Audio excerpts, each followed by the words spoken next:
নমস্কার বন্ধুরা, অভিপিউর হেসেল পরিবারে তোমাদের সবাইকে জানাই স্বাগত। আজ আমি নিয়ে চলে এসেছি এই সময়ের একেবারে ভাইরাল চিকেন রেসিপি। চিকেনের অনেক রকম রেসিপি তো তোমরা বাড়িতে বানিয়ে খেয়েছো, একবার এই রেসিপিটা বাড়িতে ট্রাই করে দেখো, খেতে কিন্তু দুর্দান্ত লাগে। এই গরমের দিনে আমরা কিন্তু ভাতের পাতে টক ডাল, চাটনি এইসব খেতে ভালোবাসি, তাই সেই রকমই একটি রেসিপি নিয়ে আমি তোমাদের সামনে হাজির হয়েছি। এই চিকেন রেসিপি একবার বাড়িতে বানিয়ে খেলে এটা কিন্তু বারবার বানিয়ে খেতে হবে, সেই গ্যারান্টি আমি দিলাম। চলো তাহলে আজকের ভাইরাল রেসিপির সঙ্গে তোমাদের পরিচয় করিয়ে দিই। রেসিপিটির নাম হলো আম পোড়া চিকেন। চিকেনের এই রেসিপি বানাবো বলে চলে গেলাম আমাদের বাগানে। এই বাগানের আম দিয়ে আজকে জমিয়ে চিকেন রান্না করব। চলো তাহলে। আমি কিন্তু গাছ থেকে একটাই আম পেড়ে নেব। বাগানের এই আম গাছটার আমগুলো এতটাই নিচে হয়েছে যে কেউ হাত বাড়ালেই পেয়ে যাবে, তাই আমাকেও খুব বেশি কষ্ট করতে হলো না। তাই একটু সামান্য হাত বাড়াতেই আমি আমের নাগাল পেয়ে গেলাম। আম নেওয়া হয়ে গেছে, চলো এবার তাহলে বাড়ি। এই দেখো বন্ধুরা, এখানে রয়েছে 300 গ্রাম মুরগির মাংস। এই মাংসগুলো মুরগির ছাল সহ রয়েছে, তোমরা চাইলে ছাল ছাড়াও এই মুরগির মাংস রান্না করে নিতে পারো। এবারে দেখো, খুব ভালো করে আমি কিন্তু এগুলো জল দিয়ে ধুয়ে পরিষ্কার করে নেব।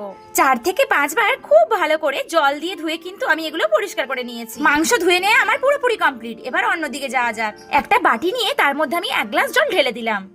ভাবছো তো শুধু শুধু জল ঢেলে আর কি করছি, থামো থামো, একটু দাঁড়াও। এবার দেখো, এর মধ্যে আমি দিয়ে দিলাম দারুচিনি, এলাচ, লবঙ্গ মানে গোটা গরম মশলা। ব্যাস, এখন আর এটার কোনো কাজ নেই, তাই এগুলোকে এক সাইডে ঢাকা দিয়ে রেখে দাও। এরপর আমি নিয়ে নিলাম মাঝারি সাইজের 4টি পেঁয়াজ। যদি তোমরা বড় সাইজের পেঁয়াজ নাও তাহলে কিন্তু 2টি নিলেই যথেষ্ট। পেঁয়াজগুলোকে আমি একেবারে কুচি কুচি ছোট ছোট করে কেটে নেব। বন্ধুরা, তোমাদের কাদের কাদের পেঁয়াজ কাটতে গেলে চোখ দিয়ে জল পড়ে বলো তো, কমেন্টে জানিও। যাই হোক, এদিকে আমার পেঁয়াজ কেটে নেওয়া একেবারে কমপ্লিট।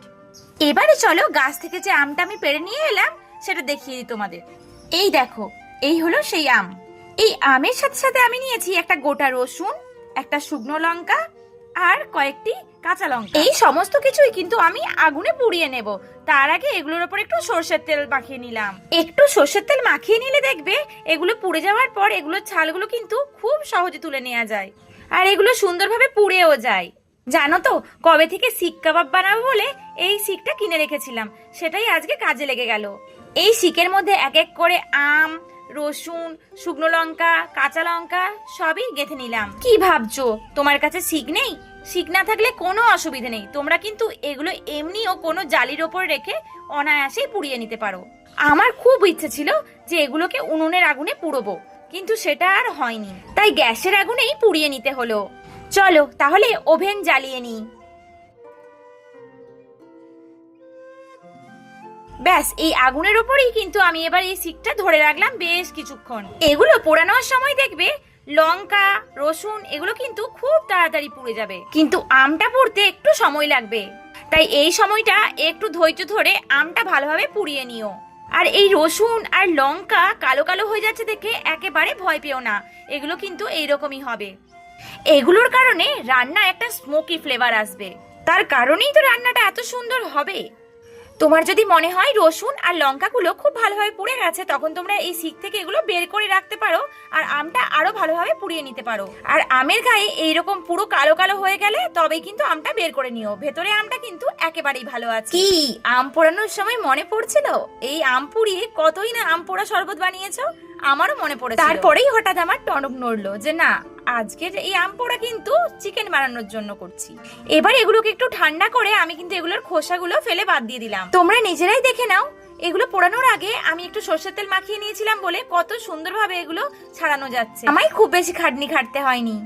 এই রান্নায় কিন্তু রসুনের পরিমাণটা একটু বেশি রাখবো। তোমরা ঠিক যতটা পরিমাণ রসুন আমাকে দেখলে যে আমি পুড়িয়ে নিলাম, ঠিক ততটা পরিমাণ রসুনই কিন্তু আমার এই রান্নার জন্য লাগবে।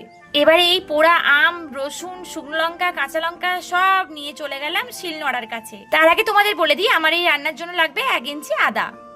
আদা কিন্তু আমি পুড়িয়ে নিইনি, আদার খোসা ছাড়িয়েও আদাটাকেও এই শিলনোড়ায় বাটার জন্য নিয়ে চলে গেলাম। তাহলে আরেকবার দেখে নাও যে আমি শিলনোড়ায় বাটার জন্য কি কি নিয়েছি।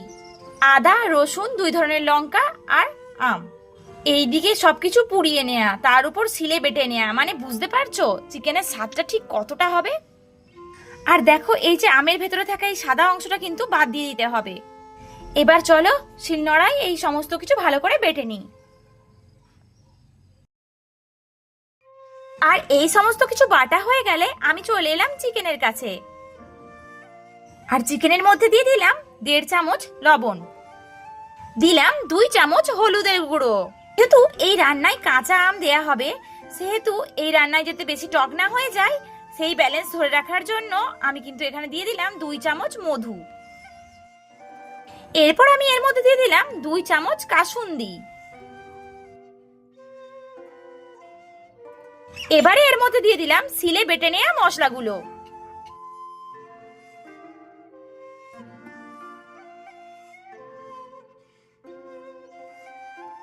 শিলে বাটা মশলাগুলো দিয়ে দেওয়ার পর আমি এর মধ্যে দিয়ে দিলাম 1 চামচ জিরা গুঁড়ো। তারপর এর মধ্যে দিয়ে দিলাম 1 চামচ কাশ্মীরি লঙ্কার গুঁড়ো। এটা তোমরা দিতেও পারো আবার নাও দিতে পারো, শুধুমাত্র একটু রং আনার জন্য এটা দেয়া। সবশেষে দিয়ে দিলাম অর্ধেক চামচ লঙ্কার গুঁড়ো। তোমরা যদি ঝালের পরিমাণটা কম রাখতে চাও তাহলে এই লঙ্কার গুঁড়ো না দিলেও চলে। ও আচ্ছা, এরপরেও একটি জিনিস রয়েছে, সেটি হলো সর্ষের তেল। এখানে আমি 3 চামচ সর্ষের তেল দিয়েছি। আর এবার আমি এগুলোকে ভালোভাবে ম্যারিনেশন করে নেব। তোমরা দেখলেই বুঝতে পারবে আমি বেশ কিছু সময় ধরে এগুলো কিন্তু হাত দিয়ে ভালোভাবে ম্যারিনেট করে নিয়েছি। এইভাবে 15 মিনিট রেখে দিয়েছিলাম, তোমরা চাইলে আধ ঘন্টা ঢাকা দিয়ে রেখে দিতে পারো। এবার ওভেনে কড়াই বসিয়ে দিলাম, আর কড়াই খুব ভালোভাবে গরম হয়ে গেলে কড়াইয়ের মধ্যে দিয়ে দিলাম 6 চামচ সর্ষের তেল। তেল খুব ভালোভাবে গরম করে নেব, তাই খুন্তি দিয়ে একটু তেলটা নেড়ে নিলাম।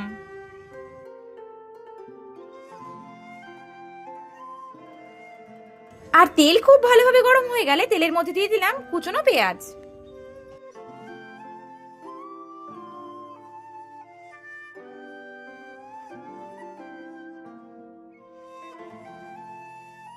এরপর খুন্তি দিয়ে পেঁয়াজগুলো একটু নেড়ে নিলাম।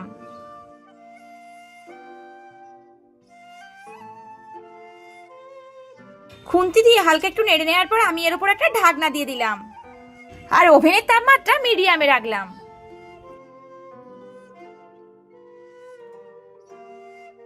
1 মিনিট পর ঢাকনাটা খুলে দিলাম। দেখো পেঁয়াজগুলো আগের থেকে অনেকটাই নেতিয়ে গেছে, তাই আরেকবার খুন্তি দিয়ে নেড়ে এগুলোর উপর আবার একবার ঢাকনা দিয়ে দিলাম।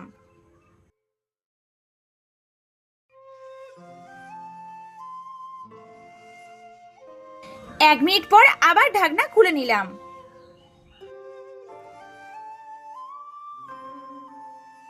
এরপর পেঁয়াজগুলো খুন্তি দিয়ে একটু নেড়ে নিলাম। দেখো এগুলো প্রায় হালকা লাল লাল করে ভাজা হয়ে গেছে।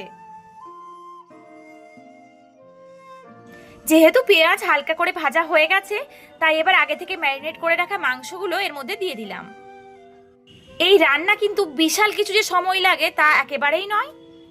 আর বুঝতেই পারছো রান্না করার সময় অত ঝামেলা হয় না, কিন্তু ম্যারিনেশনের সময় কিন্তু যতটা কাজ থাকে সেইটাই থাকে। আমি তোমাদেরকে সবটাই খোলাখুলি বলছি যাতে তোমাদের এই রান্নাটা করার সময় কোনো রকম অসুবিধা না হয়। ভাজা পেঁয়াজ এই চিকেনের সঙ্গে খুব ভালোভাবে খুন্তি দিয়ে মিশিয়ে নিলাম। দেখো তাপমাত্রা কিন্তু আমি একটুও বাড়াইনি, আগে যেমন মিডিয়ামে ছিল সেই রকমই আছে। এবার এর উপর একটা ঢাকনা দিয়ে দিলাম। 2.5-3 মিনিট পর আমি দেখো ঢাকনাটা খুলে নিলাম। আর এই রান্নায় কিন্তু কোন রকম জল বাইরে থেকে অ্যাড করবে না। জল অবশ্যই দেব, কিন্তু সেটা দেখতে পাবে তোমরা কোন জল দেয়া হয়। খুন্তি দিয়ে এগুলো একটু নেড়ে নিলাম। রান্নাটার কালার দেখেছো কত সুন্দর এসেছে। আমি এই রান্নাটা নিয়ে আমার ব্যক্তিগত অভিজ্ঞতা তোমাদের সঙ্গে শেয়ার করছি। এর আগে চিকেনের যত রকম রেসিপি রান্না করেছি সেগুলো কিন্তু একটু সময় সাপেক্ষ ছিল, কিন্তু সত্যি বলছি এটাকে রান্না করতে আমার বেশি সময় লাগেনি। খুন্তি দিয়ে এগুলো একটু নেড়ে নিলাম। এবার আরেকবারের জন্য এর উপর একটা ঢাকনা দিয়ে দিলাম।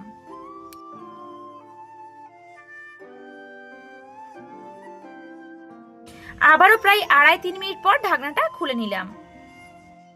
তোমাদের একটু বলে দিই, আমরা বিভিন্ন ধরনের চিকেন আগে খেয়েছি, সেগুলোর স্বাদ কিন্তু পুরোপুরি অন্যরকম ছিল। আর এই রান্নাটির স্বাদ পুরো আলাদা, কিন্তু সত্যি দুর্দান্ত খেতে হয়। আমি নিজে রান্না করেছি বলে বলছি না, তোমরা বাড়িতে একবার রান্না করলে তোমরাও বুঝতে পারবে। তাই অনুরোধ রইল একবার বাড়িতে অবশ্যই ট্রাই করো। এবার দেখো তো তোমাদের মনে আছে কিনা সেই জলের কথা, যেই জলের মধ্যে আমি গোটা গরম মশলা ভিজিয়ে রেখেছিলাম। ওই জলই এখন চিকেনের মধ্যে দিয়ে দিলাম, কিন্তু শুধু জলটাই দিতে হবে, গোটা গরম মশলাগুলো দেওয়া যাবে না। তাই একটা ছাঁকনির সাহায্যে গোটা গরম মশলাগুলো আলাদা করে রেখে আমি জলটা ওর মধ্যে দিয়ে দিলাম। এই পুরো রান্নাটাই কিন্তু আমি মিডিয়াম তাপমাত্রায় করেছি। তোমাদের এই আম পোড়া চিকেনের রেসিপি কেমন লাগলো কমেন্টে কিন্তু অবশ্যই জানিও। আর যদি ভালো লেগে থাকে তাহলে please please please like, share, comment এবং সাবস্ক্রাইব করে আমার পাশে থেকো। সাবস্ক্রাইব করার পর বেল আইকনটি ক্লিক করে অন নোটিফিকেশন অন করে দিও, যাতে আমি ভিডিও দিলে আমার সমস্ত ভিডিও নোটিফিকেশনগুলো সবার আগে তোমার কাছে পৌঁছে যায়। 2 মিনিট মতো কিছুক্ষণ ফুটিয়ে নিয়ে আমি আবার এর উপর একটা ঢাকনা দিয়ে দিলাম। এখন কিন্তু ওভেনের তাপমাত্রা আমি একেবারে কমিয়ে দিয়েছি। 3 মিনিট পর ঢাকনাটা খুলে নিলাম। আর এই ঢাকনা দেওয়া অবস্থায় শেষের দিকে কিন্তু আমি তাপমাত্রাটা একটু বাড়িয়ে দিয়েছিলাম, মানে মিডিয়ামে করে দিয়েছিলাম। এই রেসিপিটা কিন্তু কোনো রকম ঝোল ঝোল থাকবে না, গামাখা গামাখা হবে। এই সময় আমি দেখলাম রান্নায় কিন্তু একটু লবণের পরিমাণটা কম হয়েছে, তাই আরো 1 চামচ লবণ কিন্তু দিয়ে দিলাম। তোমরা কিন্তু লবণ এবং ঝাল অবশ্যই তোমাদের স্বাদ মতো দিও। এবার একটু এগুলোকে খুন্তি দিয়ে নেড়ে নিলাম, যাতে লবণটা ভালোভাবে সবকিছুর সঙ্গে মিশে যায়। দেখো কত সুন্দর মাংসটা ফুটে উঠেছে। এরপরেই কিন্তু ওভেনের তাপমাত্রা আবার আমি কমিয়ে দেব। ব্যাস, এখন আর তোমার কোনো কাজ নেই। ওভেনের তাপমাত্রা কমিয়ে তোমার যদি কোনো কাজ থাকে তাহলে অবশ্যই করতে পারো। ব্যাস দেখো, রান্নাটার ঝোলটা কিন্তু আগের থেকে অনেক শুকিয়ে গেছে। আমি কিন্তু এবার ওভেন বন্ধ করে দিলাম। আমার রান্না পুরোপুরি কমপ্লিট। গ্রেভিটা কিন্তু এই রকমই রাখতে হবে। ব্যাস, তাহলে আর কি, সবই তো হয়ে গেল। তাহলে এবার গরম গরম ভাত, রুটি, লুচি, পরোটা, তোমার যা ইচ্ছে তার সঙ্গেই কিন্তু তোমরা এই আম পোড়া চিকেন সার্ভ করতে পারো। বাড়ির মানুষদের একবার এই আম পোড়া চিকেন রেসিপিটি করে খাইও, সবাই সুনাম করবে তোমার। আমার তো রান্নাটি দেখে জিভে জল আসছে। কি তোমাদের আসছে তো? তাহলে আজকের মতো ভিডিওটি এখানেই শেষ করলাম। দেখা হবে পরের একটি দুর্দান্ত রেসিপির সাথে। ততদিন সবাই তোমরা খুব ভালো থেকো, সুস্থ থেকো। সবাইকে টাটা।